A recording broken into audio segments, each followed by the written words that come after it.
or figures. So there is giving a very classic example. How many of you have heard that humans have evolved from chimpanzees? Have you heard this? Yes. Humans have evolved from monkeys or humans have evolved from chimpanzees? Yes? Saifullah has heard, Adia has heard of it. Then my question is, Wafi has also heard of it. My question is, when will all the chimpanzees which are chimpanzees today will become humans? And why are all the chimpanzees not becoming humans? Why we still have chimpanzees? If humans have come from chimpanzees, then why we have chimpanzees still? All chimpanzees should convert into humans, no? Yes or no? Yes, sir. So there is some technical flaw in this concept. The flaw is not that evolution is wrong. The theory of evolution has been proven not just by one type of evidence, but multiple types of evidence, including fossil evidence, genetic evidence, uh, like the gene sequence, DNA sequence evidence, and morphological, anatomical, enzyme-based biochemistry. All these evidences prove evolution and the theory.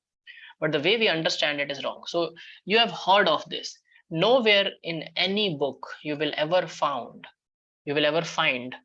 the book saying that humans evolved from chimpanzees. Okay, if you find any book which says that, bring it to my attention, because that book is wrong. Then what do the book say? To understand that, we have to understand evolution in a step by manner.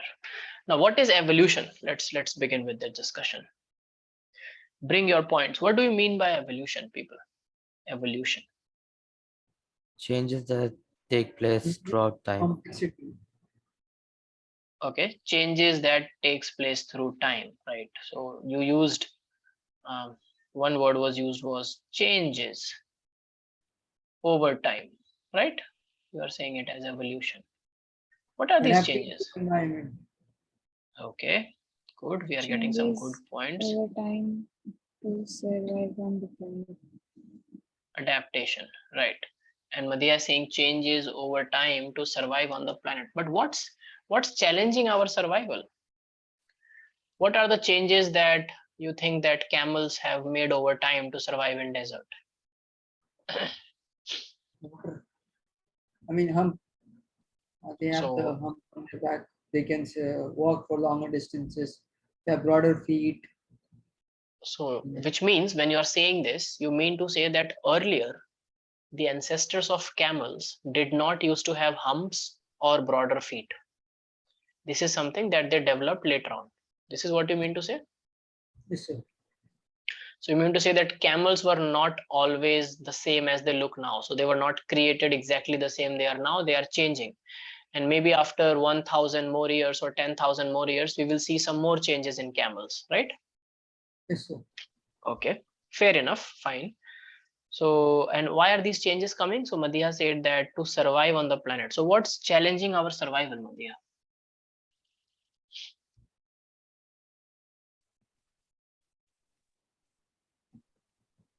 Yes, Madhya. Oh, again, I think you're not audible. Okay. Okay, you're not audible. Probably you can write, but I understood. Probably you are trying to say that the environmental changes around makes us to change and adapt as well, right? Yes, sir, the changes that are occurring in the environment. Changes that are occurring in the environment. So environment is dynamic. So one thing that Madhiha brought out from her point is that environment is dynamic.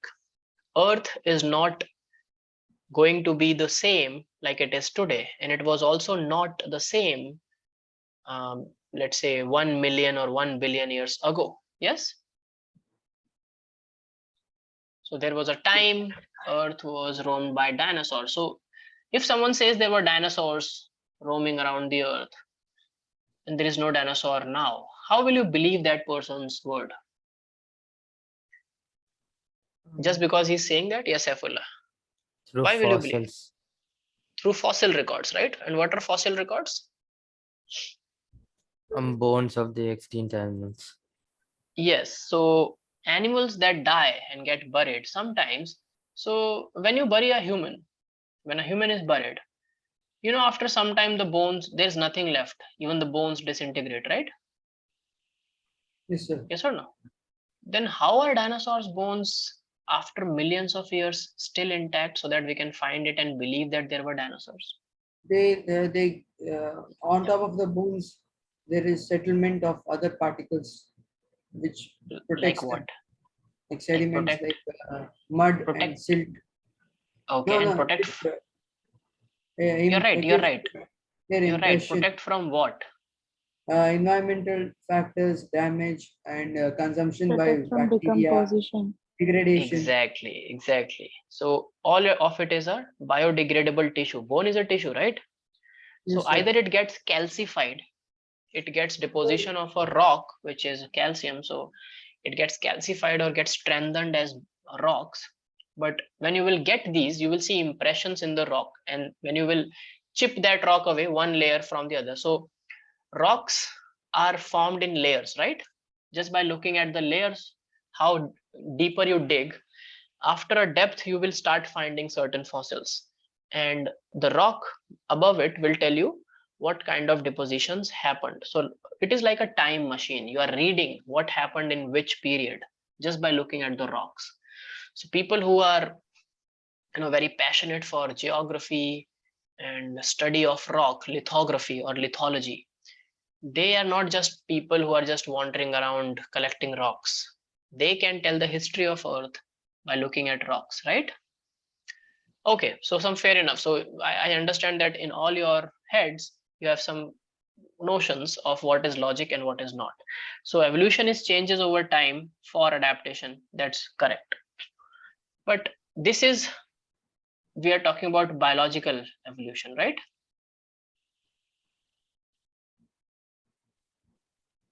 Very specific biological evolution means evolution of life to survive, right? Survival of the fittest kind of thing.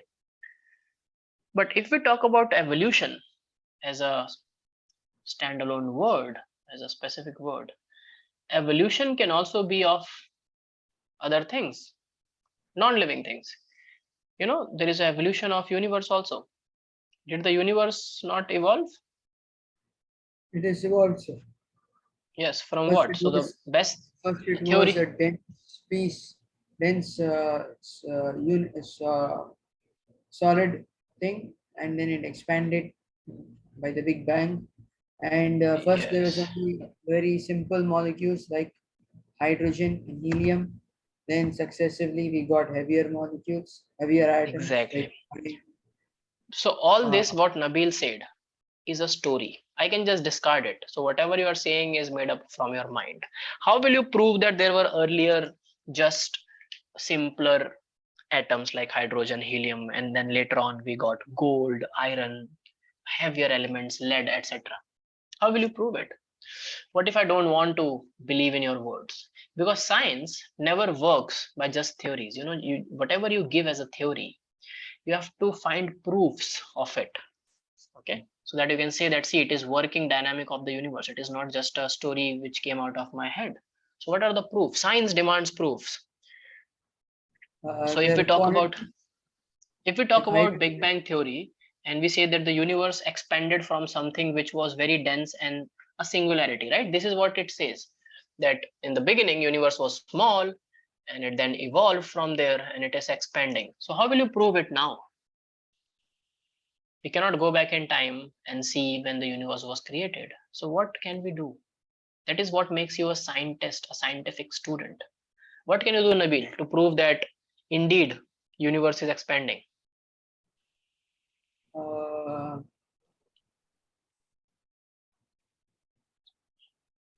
Observe the stars, right? yes, sir, we measure distances by using telescopes, and after a period of time, we measure again, and we see that there's some change. Yes.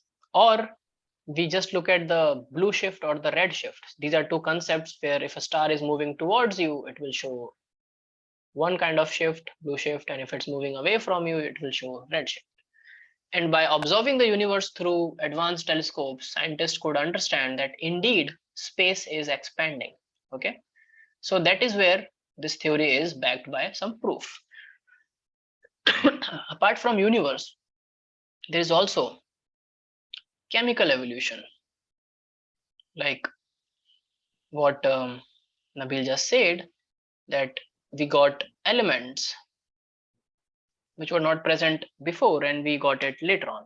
So how will you prove this one then?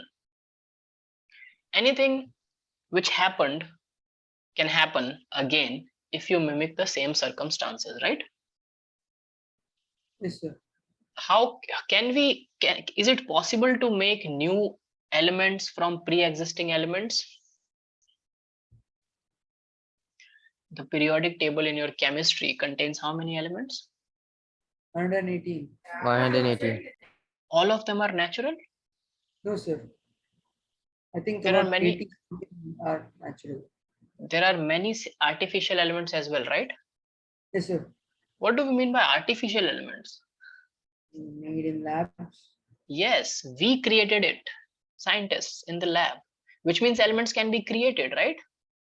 It's not Yes, like sir. that it's the ingredient which was given at the beginning of the universe, and whatever was not present will never occur. So it's not like you are making a soup, that at the end you cannot change the ingredients.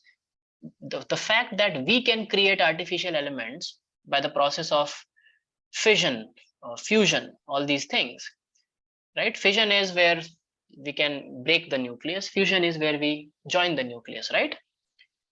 Yes, sir. And if you see, what is the difference between a carbon and a nitrogen atom? Number of protons and electrons. Just the electronic number. Okay, even if you remove electrons, you change electrons, carbon will not become nitrogen, right? It will be carbon still, but it will be positively charged. It will be a charged carbon, right? You will make it a charged molecule, charged element. But if you remove or add protons somehow, you will change the element, yes or no? Because you will change the atomic number. That's the concept of elements, right? They are arranged in the series of atomic numbers in your periodic table, correct? Yes, sir. So chemical evolution tells you that yes, indeed elements can be made, and also new molecules can be made from pre-existing molecules. So do you understand that we have now evidences for both? Talking about biological evolution, it's a little difficult to understand and digest and accept, because when science began, this one question, that where did we come from, is fundamental. Now all the scientists before, were not scientists. Who's known as father of science?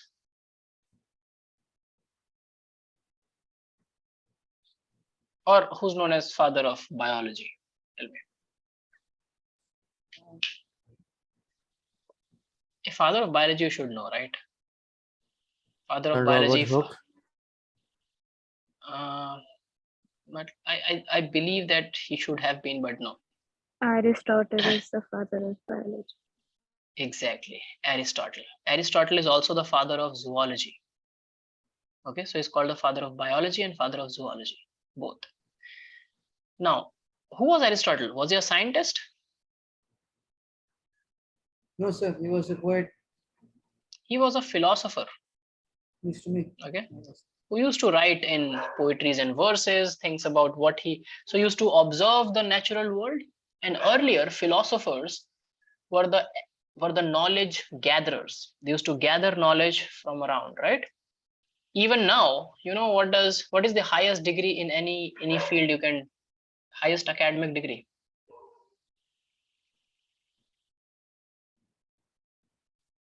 It's called PhD, right? Yes, sir. What does PhD means? You know that? No, sir. BSc means bachelors of science, MSc is masters of science, MBBS is bachelors of medicine and surgery. What is PhD? Doctorate of philosophy. So at the highest level, science is nothing but philosophical. You're talking about ideas, novel discoveries, things that were not known before, right? You understand? Yes. So when they started asking this question, where did we come from? One obvious answer for every society, every civilization was, whatever we could not understand in previous time, we used to believe it is some supernatural power. You name it God, you name, there are all sorts of names given to God in different cultures. So everything is being done by that entity. But again, you cannot escape the mechanism, right? If anything is happening, if an apple is falling from a tree, if you would have asked this question before Newton, like let's say 800 years ago, if you would have asked, what makes apple fall from the tree to the ground, the answer would have been some mystique power of the universe or God, right? Then Newton came and figured out, okay, it has a mechanism, and that mechanism is called gravitational force. And every object in space has a gravitational force equals to g m1 m2 upon r square. Remember? Yes, sir. Gravitational constant m1 m2, mass of object 1 and upon r square. So this was given by Newton, and he realized, okay, so we figured out from now onwards, if someone asks you what makes an apple fall from the tree, why does not it fall, why does not it fly away in the universe when it gets detached? So you know the simple answer is gravity, because gravitational force is working. Similarly, when we ask where do we come from, where does life come from, so the question is origin of life. I'm just making your fundamentals clear here so that you get into a right frame of mind to study evolution. Okay, origin of life. So how did life originate? Now you know about the cell theory. Yes, sir. Cell theory, who gave Yes, cell sir. theory? First, Schleiden and Schwann, and Schleiden then and also Schwann. said by Virtue. Yes, there were two scientists who gave it independently in plant and animal. Schleiden and Schwann gave it in plant and animal respectively, and then Virchow came and just added one point. So what is the cell theory? What does the cell theory says, if you remember? It says all cells arise from pre-existing cells,